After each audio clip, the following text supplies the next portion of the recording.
මේ මොහොතේ ඔබ අසා සිටින්නේ කුමක් සඳහාද? මොහොතකට ඔබේ සිත දෙස බලන්නකෝ. ඔබට මේ ධර්ම සාකච්ඡාව අසන්නට ඕනි කියලා හිතුනේ කොහොමද? කොහෙන්ද ඒ සිතුවිල්ල ආවේ? චුට්ටක් හිතලා බලන්න. කොහොමද ඔයාගේ සිතට මේක අහන්න ඕන කියලා ආවේ? හොඳට හිතලා බැලුවොත් එයා ගොඩක් දුරට මේ වීඩියෝ එකේ තම්මේල් එක දැකලා පොඩි ළමෙක් ධර්ම සාකච්ඡාවක් කරනවා දැකලා ආව වෙන්න පුළුවන්. ඒක ගැන කුතුහලයෙන් ආව වෙන්න පුළුවන්. එහෙම නැත්නම් ඇත්තටම ධර්මය අහන්න ඕනි කියලා හිතලා ආව වෙන්න පුළුවන්. නොදන්නා දෙයක් දැනගන්න පුළුවන් වෙයි කියලා ආව වෙන්න පුළුවන්. එහෙම නැත්නම් මේ ළමයා කියන්නේ ඇත්තද නැත්නම් මේ බොරුවක් කරනවද කියලා දැනගන්න ආව වෙන්න පුළුවන්. එහෙනම් තවත් ඔබේ සිතට යොමු කරන්න හිත. බලන්න මේ ඔබට ආපු සිතුවිල්ල හැම වෙලෙම ස්ථිරව පවතිනවද? ඔබේ දරුවා දැන් කොහේ හරි ඉඳන් වේදනාවෙන් කෑ ගහනවා ඔබට ඇසුනොත්. ඔබේ ආදරණීයෙක් ඔබට කතා කරනවා ඇසුනොත්. මේ ධර්මයේ ඇසීමේ සිතුවිල්ල එක මොහොතකින් නැති වෙලා ගිහින් වෙනත් අතකට යොමු වෙනවා නේද ඔබේ සිත? ඒ ආදරණීය වැටිලා ස්පිතාලයකට යොමු කරොත් ආයි සති ගානක් යනකම් ඔබට මේ වීඩියෝ එක බලන්න හිත යොමු වෙවිද? එසේනම් ඔබ තේරුම් ගන්න මේ අපේ සිතුවිලි මොහොතින් මොහොත වෙනස් වෙනවා. අපේ සිතුවිලි එක මොහොතකට එක සිතුවිල්ලක් තියෙනවා. ඒ සිතුවිල්ල කොච්චර කාලයක් ගත වී පැවතිනවාද කියන එක ඔබටවත් මටවත් සිතා ගන්න බෑ. ඒක හරි අමුතු දෙයක්. මොහොතින් මොහොත වෙනස් වෙනවා. මේ ස්වභාවය තමයි අපේ මුළු ජීවිත කාලයේම පවතින මේ සංසාර චක්‍රයම පවතින්නේ මෙන්න මේ වෙනස් වීම මත. ඔබට සිතන ඕනෑම සිදුවීමක් මතක් කරන්න. හැම සිදුවීමක්ම මොහොතින් මොහොත වෙනස් වෙනවා. ඔබේ ශරීරය පවා මොහොතින් මොහොත වෙනස් වෙලා ඉපදීම, ලෙඩවීම, දිරා යාම අවසානයේ මරණයට පත් වෙනවා. මොහොතින් මොහොත හැම දෙයක්ම වෙනස් වෙනවා. ඉතින් එහෙම වෙනස් වෙන දෙයක මම මගේ කියලා ගන්න දෙයක් අපිට තියනවද? නෑ නේද? හොඳට සිත යොමු කරන්න සිතට. මගේ කියලා අල්ල ගන්න දෙයක් අපිට තියද මොහොතින් මොහොත වෙනස් වෙන දෙයක. අන්න ඒ ගැනයි අපි මේ වීඩියෝව තුලින් කතා කරන්නේ. එසේනම් මෙන්න මේ මොහොතින් මොහොත වෙනස් වෙනවා කියන දේ අපි නොදන්නා කම නිසාම තමයි අපිට මේ දුක කියන දේ ඇති වෙන්නේ කියලා අපි මේක තුලින් තේරුම් අරගෙන එන්නේ දුක නැති කරන්නේ කොහොමද කියන එක අපි මේ වීඩියෝ තුලින් සාකච්ඡා කරමු. ඔබට මතකද ඔබ අද උදේ නැගිට්ටේ මොකටද? ඔෆිස් යන්න, මුදල් හම්බ කරන්න, ඉගෙන ගන්න, පාසල් යන්න, ගෙදර වැඩ කරන්න, ඔය වගේ දෙයක නේද? මේ දේවල් අතරේ ඔබේ ජීවිතේ නිකන්ම ගෙවිලා යනවා.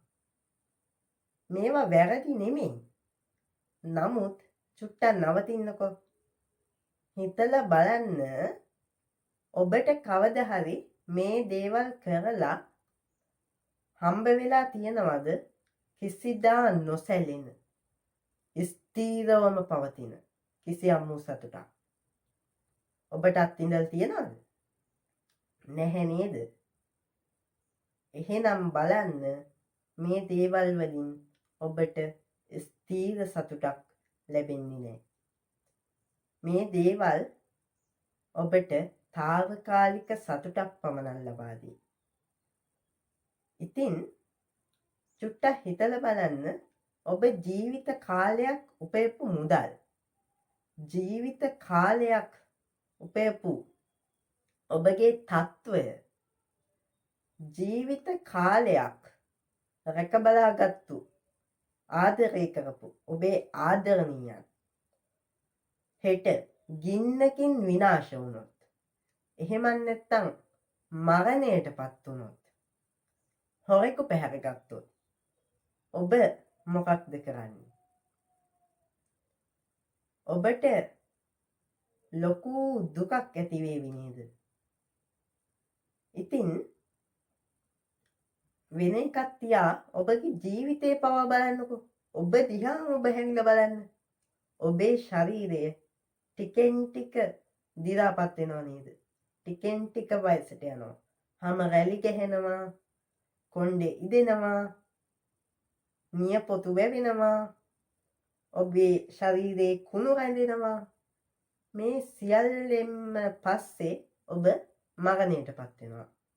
එය ඔබට නවත්තන්න පුළුවන්ද? මරණය තබා ඔබට හැදිච්ච හෙම්බිරිස්සාවක්වත් ඔබේ එක සිතුවිලි මාත්‍රයකින් ඔබට නවත්ත ගන්න පුළුවන්ද? මේ හෙම්බිරිස්සාව දැන් නවතින්න කියලා කියපු ගමන් ඔබට ඔබේ හෙම්බිරිස්සාවක් පවා නවත්ත ගන්න පුළුවන්ද? බෑනේ. අන්න බලන්න. ඔබට ඔබවත් පාලනය කරන්න බැරුව ඔබ කොහොමද අන් අයව දේවල් අප්‍රාණික දේවල් ඔබ කොහොමද පාලනය කරන්නේ? ඔබට ඔබවත් පාලනයක් නෑ. එන්න ඒක තමයි අපි තේරුම් ගන්න ඕනි පළවෙනි දේ. මේ ඇත්ත දකින්න. මේක කියන්නේ බයක්වත් දුකක්වත් ඇති වෙන්න නෙමෙයි. නමුත් මේ ඇත්ත දැකීම නිසාමයි ඔබට ඔබේ සැනසීම ළඟා කරගන්න පුළුවන් පළවෙනි පියවර වෙන්නේ. මේ ඇත්ත දැකීමමයි පළවෙනි පියවර. ඉතින් මේ වෙනස් වෙන ස්වභාවය අපිට නවත්වන්න බෑ. පාලනය කරන්න බෑ. ඒ නිසා අපි මේ පත් වෙලා ඉන්නේ අඳුරුවනයක අතරමං වූ පුද්ගලයෙක්ගේ තත්ත්වයකට. ඉතින් මෙන්න මේ අඳුරුවනයෙන් මිදෙන නිදහසටපත් වෙන මාර්ගයේ සොයාගත් උත්තමයන් වහන්සේ තමයි අපගේ භාග්‍යවතුන් වහන්සේ. උන්වහන්සේ මැවුම්කාර දෙවියෙක්වත් බ්‍රහ්මයෙක්වත් අමනුෂ්‍යයෙක්වත් නෙවෙයි. අපි වගේම සාමාන්‍ය මිනිස්සෙක්. නමුත් උන්වහන්සේගේ තියෙන විශේෂත්වය තමයි තමන්ගේම සිතේ පූර්ණ ක්‍රියාකාරීත්වය අවබෝධ කරගෙන ලෝකයාට දේශනා කිරීම. ඉතින් අපට එන්නේ මාර්ගය පෙන්වලා දුන්න උන්වහන්සේට අපි නිතැතින්ම ගෞරව කර යුතුයි. ඉතින් උන්වහන්සේ සිදුහත් කුමාර අවදියේදී මහල්ලෙක් ලෙඩෙක් මලමිනියක් දැකලා මෙන්න මේ වෙනස් වෙන ස්වභාවයේ තේරුම් අරගෙන අවසානයේ පැවිදි උත්තමයන් වහන්සේ නමක් දැකීම නිසා මේකට මාර්ගයක් සොයාගත යුත්තේ තමාමයි කියලා තේරුම් අරගෙන ලෝකයාටත් ඒක පෙන්වා දිය යුතුයි කියලා මහා කරුණාවෙන් යුක්තව දුෂ්කර ක්‍රියා කරලා අවසානයේ සැපයත් දුකයත් අන්තයට නොගොස් මධ්‍යම ප්‍රතිපදාව අනුගමනය කරලා උන්වහන්සේ ඒ මාර්ගය සොයාගෙන ලෝකයට දේශනා කළා. ඉතින් අපි ඒ මාර්ගය අනුගමනය නොකළහොත් අපිට මේ ලැබිලා තියෙන මනුෂ්‍ය ජීවිතයෙන් පළක් නැති වෙනවා. අපිට මාර්ගය පෙන්වා දීලා තිබියදිත් අපිට සිතියමක් දීලා තිබියදිත් අපි අඳුරුවනේ අතරමං වෙවි නිකන් ජීවත් වෙනවාද? එහෙමත් නැත්නම් ඒ සිතියම භාවිතා කරලා ප්‍රඥාව තියෙන මිනිස්සුනේ අපි. සිතියමක් කියවගන්න බැරි මොකද? සිතියමක් කියවලා ඒක අවබෝධ කරගෙන සිතියම දිගේ ගමන් කරන්න බැරි නම් අපි බුද්ධිමත්ද පින්වත්නි? අපි බුද්ධිමත් නෑ එහෙමනම්. අපිට තියෙන්නේ සිතියමක් කියවලා ඒක දිගේ ගමන් කරලා මේ අඳුරවණෙන් මිදෙන්න. එහෙනම් අපි කතා කරමු මේ සිතියම මොකක්ද? සිතියමේ ගමන් මාර්ගය මොකක්ද කියලා. ඉතින් මේ උන්වහන්සේ සොයාගත්ත සත්‍ය හරිම සරලයි. නමුත් ගැඹුරුයි. මොකක්ද මේ සත්‍ය? හැම ප්‍රතිඵලයකටම හේතුවක් තියෙනවා. මේක තමයි ඒ සත්‍ය. තව ටිකක් ගැඹුරින් කිව්වොත් මෙය ඇති කල මෙය වේ. මෙය හට ගැනීමෙන් මෙය හටගනී. මෙය නැති කල මේ නොවේ. මෙය නැතිවීමෙන් මෙය නැති වී යයි. ඔන්නෝක තමයි මේ සත්‍ය. එහෙම කිව්වට ඔයාලට මේක හරියට පැහැදිලි නැහැනේ. අපි තව මේක ඛණ්ඩනය කළා ගැඹුරින් කතා කරමු. ඊට කලින් මම මේක මොන වගේ දෙයක්ද කියලා තේරුම් ගන්න සරල උදාහරණයක් කියන්නම්කෝ. ගින්නක් ඇතිවීමෙන් දුමක් හටගනී. නේද? ගින්නක් ඇති වුණාම දුමක් ඇති වෙනවා. එතකොට ගින්න නැති වුණාම මොකද වෙන්නේ? දුම නැති වෙනව නේද? ගින්න නැති වුණාම දුම නැති වෙනවා. ඊළඟට දුමට හේතුව මොකද්ද? ගින්න. දුමට හේතුව ගින්න. දුම නැති වෙන්න නම් ගින්න නිවෙන්න ඕනේ. මෙන්න මේක තමයි මේකේ සරලම කතාව. ඔබට හිතේ ගින්නයි දුමයි අපේ ජීවිතවල දුකයි අතර සම්බන්ධය මොකක්ද කියලා. මෙන්න මේ දේ තමයි අපිට තේරුම් ගන්න බැරි සිතියම. මේ සිතියම තේරුම් ගත්තොත් මේ සිතියමේ මාර්ගයේ ගමන් කරන එක හරිම සරලයි. අපි එහෙනම් මේ සිතියම තේරුම් ගමු තවදුරටත්. ඉතින් දැන් අපි මේ හේතුඵල ධාමය අපේ ජීවිතයට කලපලා බලමු. අපි ගමු හරිම සුලභ සිද්ධියක්. මොකද්ද? ඔබේ ආදරණීය ෆෝන් එක ඔබ අතින් දිස්සලා වැටෙනවා. එතකොට ඔබට මොකද්ද ඇති වෙන්නේ? ලොකු දුකක්, ලොකු තරහක් ඇති වෙනව නේද? ඔබ ගැනම තරහක් ඇති වෙනව නේද? ලොකු දුකක් ඇති වෙනව නේද? ඔබේ මුළු ජීවිතයම කඩා වැටුණා හා සමාන දුකක් ඔබට ඇති වෙවි මේ මොහොතේ. ඉතින් මේම අපි හේතුඵල ධර්ම ගැන මෙන්න මේ උදාහරණෙන් කතා කරමු. මේවා සිද්ධාන්ත නෙමෙයි. ඔබේ ජීවිතයට මේ මොහොතේම ගලපලා ඔබම අත්විඳලා බලන්න මේක. හරිම සරලයි. ඉතින් ඔබට ඔබේ ෆෝන් එක බිම වැටුනහම ලොකු දුකක් ඇති වෙනවනේ.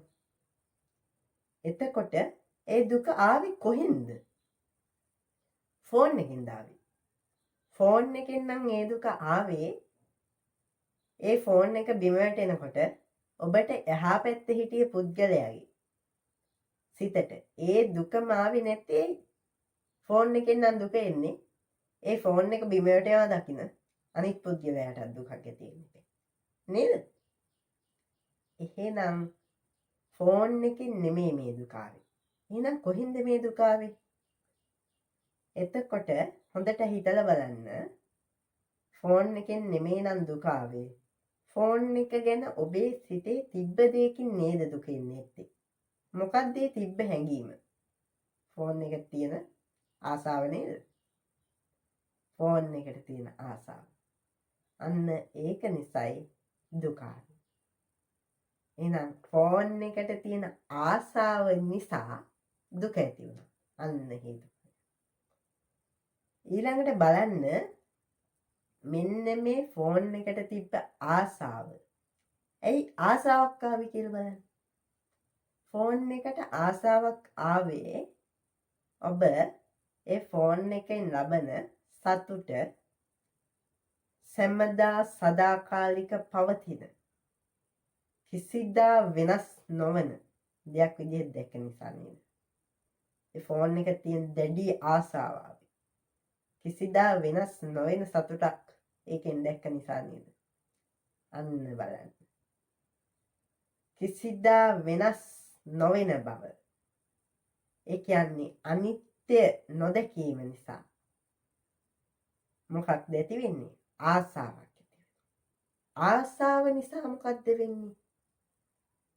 දුකක් ඇති වෙනවා. අන්න බලන්න. නමුත් සැබෑ බුද්ධිමතා ඒ දුක ඇති වුණේ මොහොතේ මොකක්ද කරන්නේ? අඬනවද? නැහැ. ඔහු කරන්නේ මේ දුක ඇති වුණේ මොකක් නිසාද කියලා විමසලා බලනවා හිතින්. අපි කළා වගේ. එතකොට එයාට තේරෙනවා දුක ඇති වුණේ එයා ෆෝන් එකට තිබ්බ දැඩි ආසාව නිසා කියලා. ඊළඟට එයා හොයලා බලනවා ඒ දැඩි ආසාව ආවේ කොහොමද කියලා. එතකොට එයාට තේරුම් යනවා එයාගේ සිතේ ෆෝන් එකේ ලැබෙන සතුට ස්ථීර දෙයක් කියලා තේරුම් අරගෙන තිබ්බ නිසා තමයි ආසාව ආවේ කියලා. එහෙනම් ඔහු අවසානයේ තේරුම් ගන්නවා මේ ෆෝන් එකට තියෙන සතුට කිසිදා වෙනස් නොවන බව දැනීම නිසාම අවසානයේ දුකක් ඇති වෙනවා කියලා. ඒ කියන්නේ ඔහුට තේරුම් යනවා හේතුඵල ධාමය. මෙන්න මේ හේතුඵල ධාමය තමන්ගේ සිතින්ම විමසලා බලලා ඔබට සාමාන්‍ය ජීවිතේ දුකක් ඇති වූ මොහොතකම ඒ තේරුම් ගැනීම නිසා ඔබට ඒ වස්තුව කෙරෙහි තියෙන ආසාව නිකම්ම දුර යනවා. මෙන්න මේ විදිහටයි ඔබ මේ හේතුඵල ධාමය ඔබේ සිතෙන්ම ප්‍රත්‍යක්ෂ කරගන්නේ. නැතුව ඔබ කොතරම් කියා සිටියත් වැඩක් නැහැ. මොකක්ද? මේ ඇති කල්හි මේ වේ, මේ ඇතිවීමෙන් මේ උපදී, මේ නැති කල්හි මේ නොවේ කියා සිටියට ඔබ කිසිම ඵලයක් නැහැ. ඔබේ දැනුම වර්ධනය වේවි. නමුත් ඔබට කවදාවත් එසේ සිටියොත් දුක නැති කිරීම නම් සිදු කරන්න වෙන්නේ නැහැ. මේ විදිහට ඔබේ සිතෙන්ම ප්‍රත්‍යක්ෂ කරගතහොත් ඔබට යම් දවසක මේ ආත්මයේදීම දුක නැති කිරීමට පුළුවන් වෙනවා. දැන් අපි මේ දුක් චක්‍රය සහ හේතුඵල ධර්ම ඇති වෙන හැටි තවත් ටිකක් ගැඹුරට විමසලා බලමු. එතකොට මෙහෙම හිතන්න. ඔබ දුරකථන සාප්පුවක ඇවිදින්න යනවා. එතකොට ඔබ දකිනවා අලුත්ම මාදිගයේ ඔබ ආසම කරන බ්‍රෑන්ඩ් එක ලස්සනම හොඳම ස්පීඩ් එක තියෙන දුරකථනයක්. එතකොට ඒ දැක්ක ගමන් මොකද්ද වෙන්නේ? ඔබ ඒ දුරකථනයෙන් ලැබෙන සතුට ස්ථිරයි කියලා හිතාගෙන, එහෙම නැත්නම් එහි වෙනස් වීම නොදැක, අනිත්‍ය බව නොදැක මොකද්ද කරන්නේ? මේක මටත් ඕන කියන සිතුවිල්ල ඇති වෙනවා. නේද? එහෙම සිතුවිල්ලක් ඇති වෙලා බලවත් චේතනා ශක්තියක් උපදිනවා. මේක කර්මයක් වෙනවා. චේතනාවනේ කර්මය වෙන්නේ. ඔබට මටත් ඕනේ කියන සිතුවිල්ලෙන් තමයි කර්මයක් උපදින්නේ. ඊට පස්සේ ඒ චේතනාව නිසා ඔබේ ඇස් දෙකට ඒ දුරකථනයේ විතරමයි මේ මොහොතේ පේන්නේ. ඔබට ඒ සාප්පුවේ සංගීතයක් දාලා තිබෙනවා නම් ඒක ඔබට මේ මොහොතේ සිතට යොමු වෙන්නේ. ඔබට වෙනත් ඒ දුරකථන ඒ සාප්පුවේ තියෙන වෙනත් දුරකථන කිසිවක් මේ මොහොතේ සිතට දෙන්නේ. ඔබට පේන්නේ ඒ දුරකථනයේ පමණමයි. ඔබේ සිත ගිය දුරකථනයේ පමණමයි ඔබට එතන පේන්නේ. ඊට පස්සේ ඔබ මොකද කරන්නේ? ඔබට ඒ ගැන ඒ චේතනාව ගැන විශේෂ දැනුවත් භාවයක් වගේ දෙයක් ලැබෙනවා. ඒක තමයි ඔය අපි විඥානය කියලා කියන්නේ. විඥානය කියන එක ඔබට දැන ගැනීම අවශ්‍ය නැහැ. ඔබ සිතා ගන්න විශේෂ දැනුවත් භාවයක් කියලා. ඒ දුරකථනය ගැනීම සම්බන්ධව ඔබට විශේෂ දැනුවත් භාවයක් ඔබේ සිතෙන් ඇති වෙනවා. ඒක નિરાයාසයෙන් ඇති වෙන්නේ ඔබට අර අනිත්‍ය නොදැකීම නිසා. අර චේතනාව නිසාම මේක ඇති වෙන්නේ. ඊට පස්සේ ඔබට මොකක්ද වෙන්නේ? ඔබේ සිත සහ ඒ දුරකථනයේ රූපය එකට බැඳෙනවා. ඔබේ සිත සහ දුරකථනයේ රූපය කියන දෙක එකිනෙක බැඳෙනවා. ඒ බැඳෙන්නේ කොහොමද? ඒ දෙක එකිනෙකට එයාලා පෝෂණය සපය ගන්නවා. ඒ කියන්නේ නිකන් උණ දඬු තුනක් ගන්නකො. ඒ උණ දඬු තුන එකිනෙකා මෙහිම හේතු වෙලා එකිනෙකාට උදව් උපකාර කරගෙන ඉන්න සහයෝගයෙන් ඉන්නව නේද? එකක් ගලවපු ගමන් තුනම බෙදට. අන්න ඒ වගේ. හරි අපූර්ව අන්‍යෝන්‍ය සහයෝගයකින් මේ ඔබේ සිතයි ඒ දුරකථනයේ රූපය එකට බැඳෙනවා. ඒක තමයි අපි නාම රූප කියලා කියන්නේ. ඊළඟට මොකද්ද වෙන්නේ? දැන් ඔබට ඔබේ ඒ දුරකථනය ඔබ අතට ගන්නවා. මටත් ඕනේ කියන සිතුවිල්ලෙන් ඔබ ඒක අතට ගන්නවා. අතට ගත්තහම මොකද්ද වෙන්නේ? අතට ගත්තහම ඔබේ සිත ඒ දුරකථනයේ රූපය සහ ඔබේ අතෙන් ඒක ස්පර්ශ වීම නිසා මොකක්ද වෙන්නේ? සැපයි කියලා ඔබට සැප සංඥාවල් ලැබෙනවා නේද? සැපයි කියලා දෙයක් ඔබට හැඟෙනවා.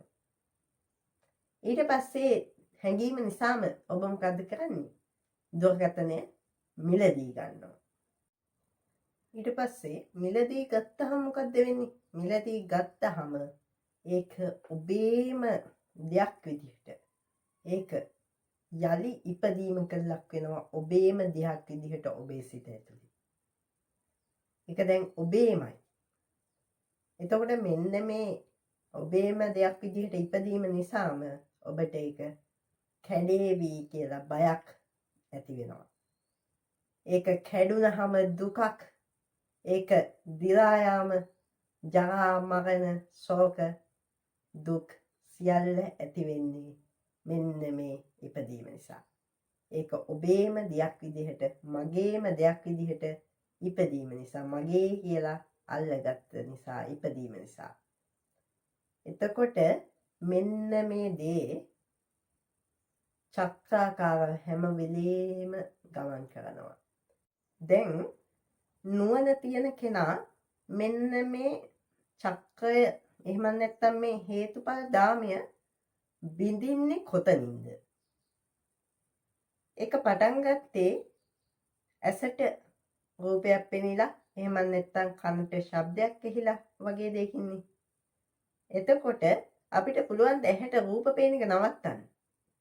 ඇහැ පටියකින් බැඳගෙන ඉන්න. කනට ශබ්ද ඇහෙන එක නවත්තන්න. කනට ඇබ ගහගෙන ඉන්න. පුළුවන්ද? බැහැනේ. එය ප්‍රායෝගික නැහැ. ඇහැට රූපයක් පෙනීම, කනට ශබ්දයක් ඇහිීම, නාසයට ගන්ධයක් දැනීම ඒවා ස්වභාවික දේවල්. එය අපිට නවත්තන්න බැහැ. එහෙනම් අපි කොතනින්ද මේ චක්‍රය බිඳිය යුත්තේ? නුවණ තියෙන කෙනා චක්‍රය බිඳින්නේ එයාට රූපයක් පෙනුනහම ඒක මගේ කියලා අල්ලා ගන්නේ නැතිකම නිසා. එයා දකිනවා ඒකේ වෙනස් වෙන ස්වභාවය. මේක වෙනස් වෙනවා, මේක නියත නෑ, නිත්‍ය නෑ, මේක ස්ථීරව පවතින්නේ නෑ, මොහොතින් මොහොත වෙනස් වෙනවා කියලා දකිනවා. අපි මුලින් කතා කළේ ඒ විදිහට. ඒ විදිහට දැකලා ඒ විදිහට දැක්කහම අපි මුලින් කතා කරා නේද? ඒ විදිහට දැක්කම මොකද්ද ඇති වෙන්නේ නැත්තේ? ආශාවක් ඇති වෙන්නේ නැහැ. ඒ ආශාව ඇති වෙන්නේ නැති හින්දා එයා මගේ කියලා ඒ වස්තුව එයාගේ සිත ඇතුලේ ඉපදීමක ලක් කරගන්නේ නැහැ. එහෙම ඉපදීමක ලක්ුන් නැති වුණා මානසිකව දුකක් ඇති වෙන්නේ නැහැ. දුකක් ඇති වෙන්නේ නැහැ කියලා කියන්නේ ඔහු ඒ මොහොතේ සැනසීමටපත් වෙනවා. ඒ මොහොතේ ඔහුට දුකක් නැහැ. සැනසීමටපත් වෙනවා. මෙන්න මෙහෙමයි සැනසීම ලබා ගන්න. මෙලවදීම නිර්වාණය නිවීම සැනසීම ලබා ගන්න මෙන්න මෙහෙමයි. ඉතින් අපි මේ හේතුඵල චක්‍රය තවත් සවිස්තරාත්මකව බලමු. දැන් ටිකක් නිසල්මනේ ඔබේ සිත දිහා පිටින් බලන කෙනෙක් වගේ බලාගෙන ඉන්න. ටිකක් වෙලා යනකොට ඔබට විවිධ දේවල් මතකයට එවි. පැරණි මතක ඔබේ සිතේ ගලා යන්න පටන් ගනී. විවිධ සිතුවිලි. උදාහරණයක් විදිහට අපි ගමු ඔබට පැරණි මතකයක් සිතට නැගිනවා එකපාරටම. අවුන් මට එදා නින්දා කළා නේද කියලා. එහෙම ටික වෙලාවක් යනකොට මේක ගැන ඔබට කේන්තියක් ඇති වේවි. ඒ කේන්තිය නිසාම ඔබේ සිත ඉතා රෞද්‍ර ස්වභාවයක් ගනී. ඒ රෞද්‍ර ස්වභාවය නිසා ටිකෙන් ටික ඔබේ අර තිබ්බ සැනසිලිදායක හේතුඵල දහමේ සිතුවිලි ටික ටික නැති වෙලා ඔබේ සිත එක අවස්ථාවකදී එක මොහොතකදී පාලනයට ගනීවි. සම්පූර්ණයෙන්ම ඔබේ සිත පාලනයට ගතීවි. කවුද? කේන්තිය, රෞද්‍ර බව කියන හැඟීම ඔබ පාලනයකට ගනී. අන්නේ අවස්ථාව ඔබ බලන්න. එතකොට ඒ රෞද්‍ර බව පාලනයකට ගත්තට පස්සේ ඔබ බලන්න ඒ කේන්ති හිතත් එක්කම ඔබේ හදවත වේගෙන් ගැහෙනවා. ඔබේ ශ්වසනය වේගෙන් සිද්ධ වෙනවා. දත් මිටි කනවා. අත් මොකක්ද වෙන්නේ? ගල් වෙනවා මෙහෙම. එතකොට බලන්න ඒ කයත් ඔබේ පාලනයට මතුවෙන්නේ නැති වෙනවා ඒ විලාසෙ.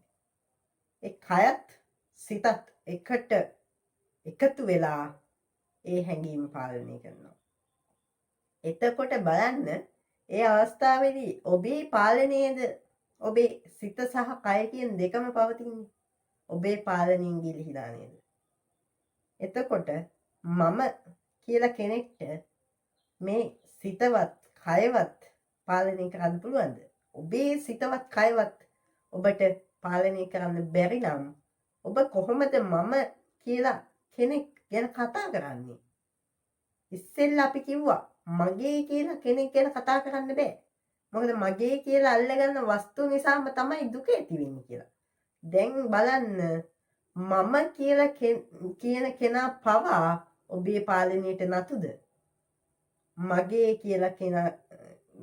කියලා කියන වස්තුන්ගේ පාලනය ඔබේ සතුව නැති වගේම මම කියන කෙනාගේ සිත සහ කයවත් ඔබේ පාලනයට නතු නෑ. අන්න ඒ විදිහට හිතනකොට තමයි අර අපි කතා කරන අනාත්මය කියන සිතුවිල්ල ඔබේ සිතට එන්නේ. මම කියලා ගන්න දෙයක්වත් මෙතන නැහැ කියලා ඔබට තේරෙන්න ගන්නවා. අන්න ඒ තේරුම් ගැනීම ඔබේ සිතේ ඇති වෙනවා. මෙන්න මේ විදිහට හේතුඵල දහම අග සිට මුලට මුල සිට අගට ඔයා තේරුම් ගන්න. එතකොට මේ අවබෝධය ලබා ගන්න අපි පුරුදු කරන්න ඕනි මාර්ගය මොකක්ද?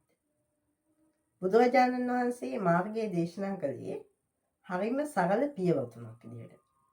එකෙන් පළවෙනි පියවර තමයි අපි අපේ සිත හරිම නිසල්මන් නිදහස් පසුතැවීමකින් තොර සිතක් විදිහට සාදා ගන්න ඕනේ.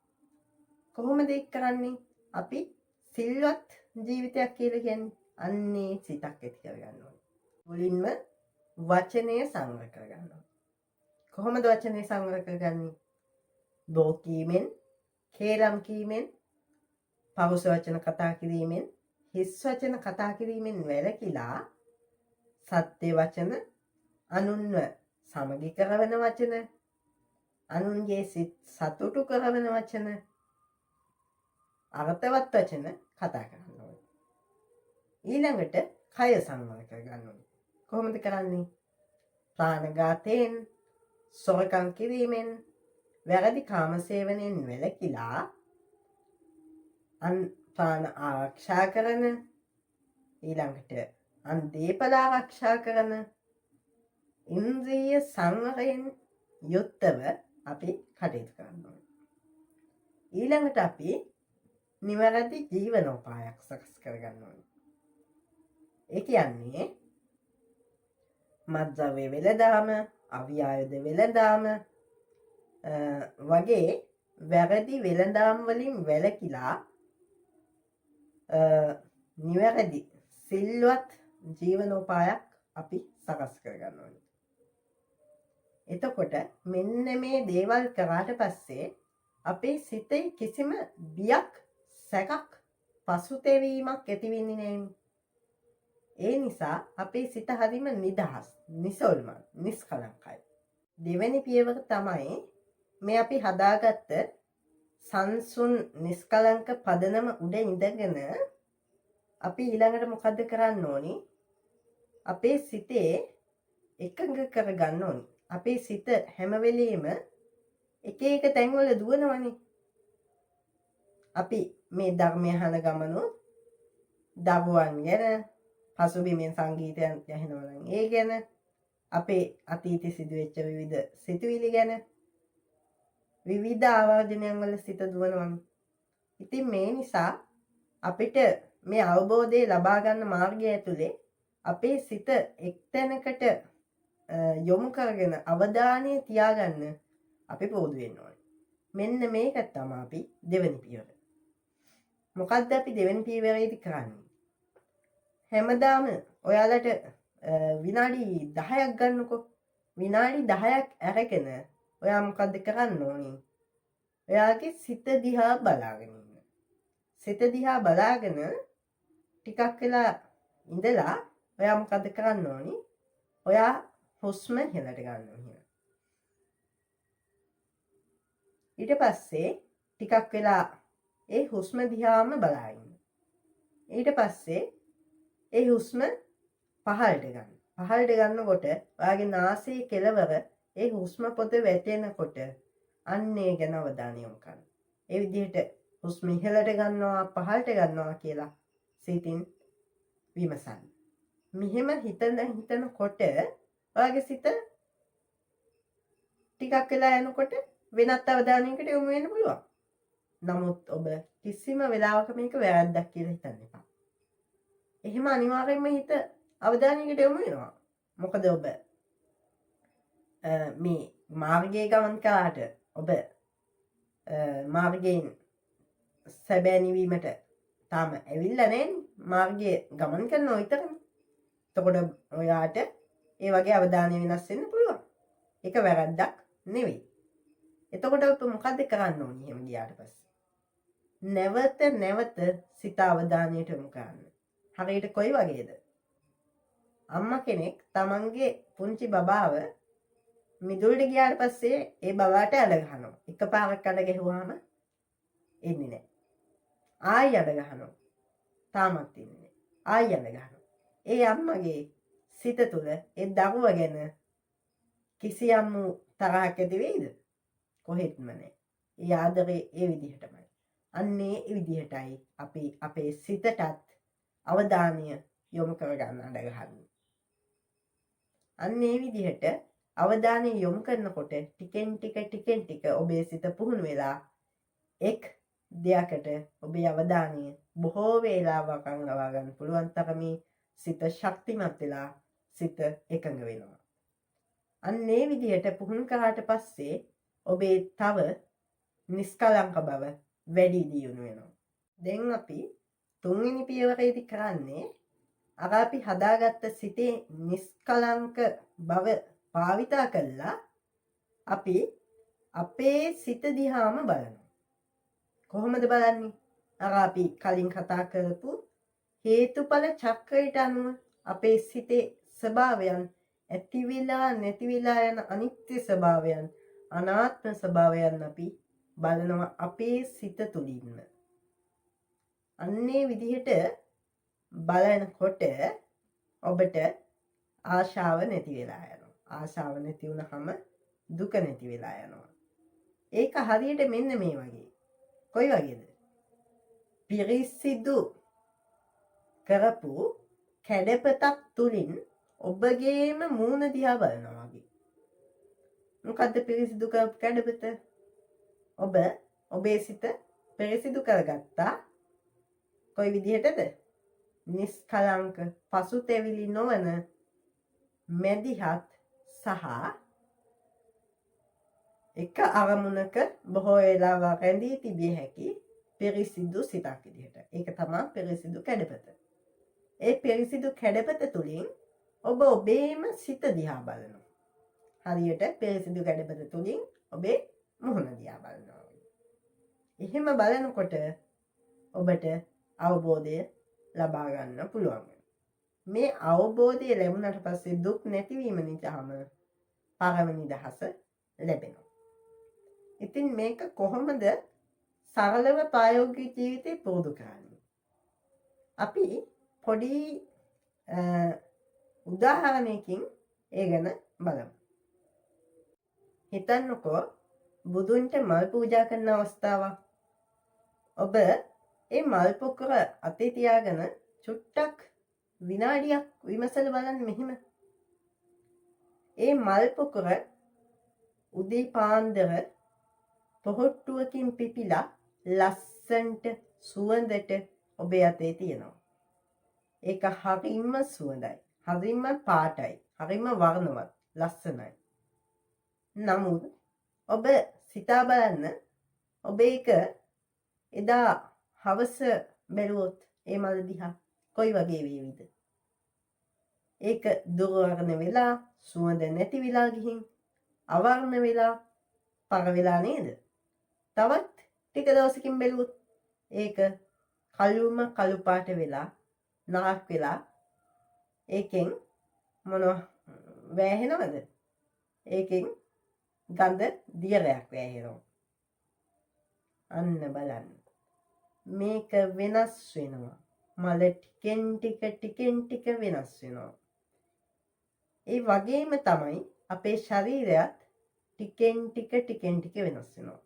මේ මොහොතේ තරුණ ලස්සන කළු පාට හිසකෙස් තියෙන පුද්ගලෙක් හිටියට තව අවුරුද්දකින් දෙකකින් බැලුවොත් මොකද වෙන්නේ? අපේ කොණ්ඩේ ඉදිනවා, අපේ ශරීරයේ පැහැ අඩු වෙනවා, අපේ සිරුර දිරා යනවා, සම වියකෙනවා, සම රැලි වැටෙනවා, වයසට යනවා, ලෙඩ වෙනවා, මරණයටපත් වෙනවා. අපේ ශරීරත් හරියට අර මල වගේම මරණයටම ළඟා වෙනවා. මේ ශරීරය අනිත්‍යයි.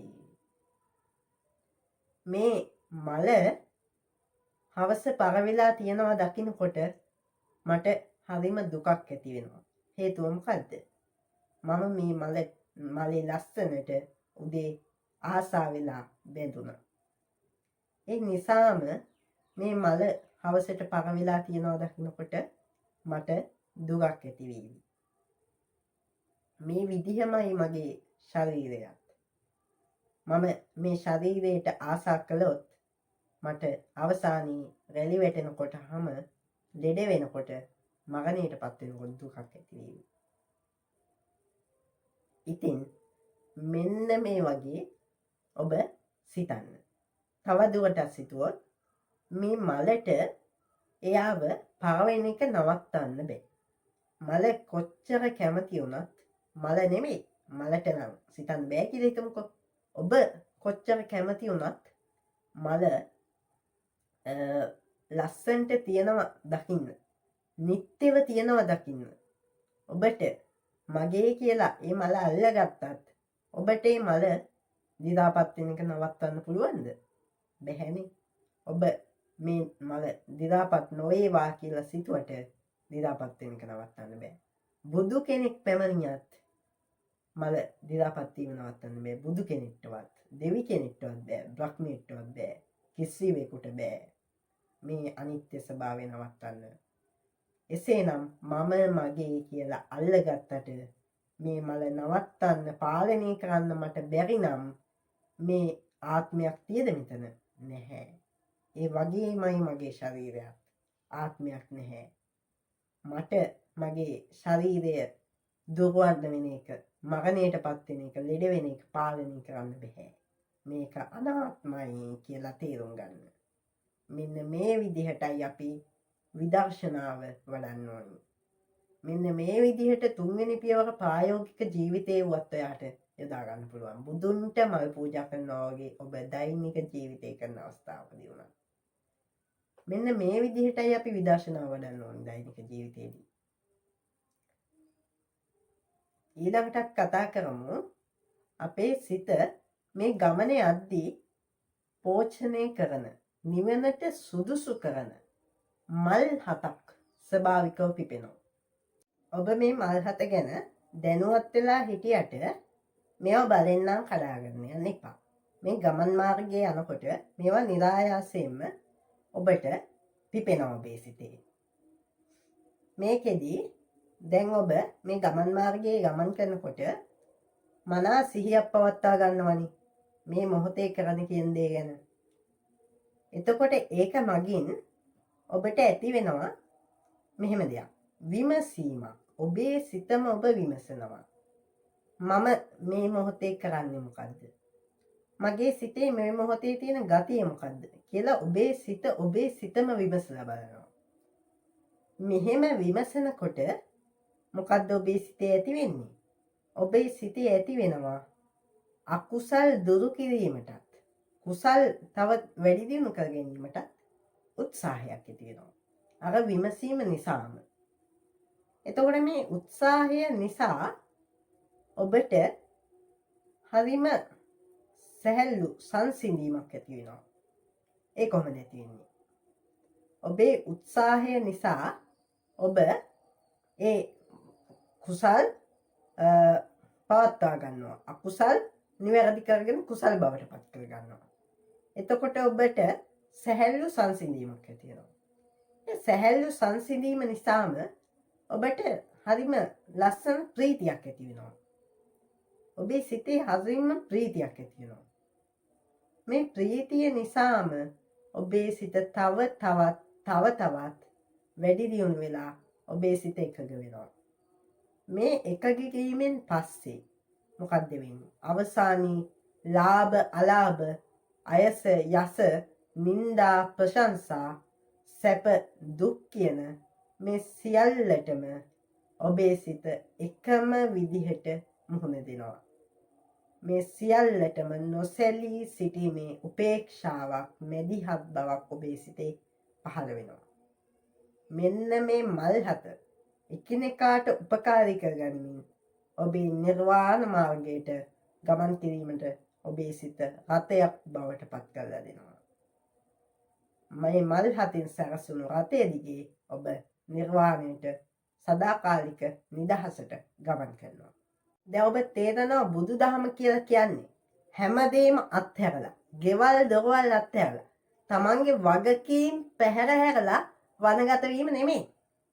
එහෙනම් මොකද්ද බුදුදහම කියන්නේ?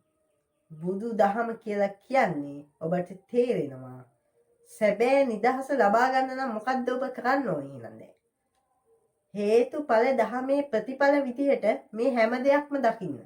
එහෙම දකිනකොට ඔබේ ආසාවන් නැති වෙලා යනවා. ද්වේෂයන් නැති වෙලා යනවා. මෝහය නැති වෙලා යනවා.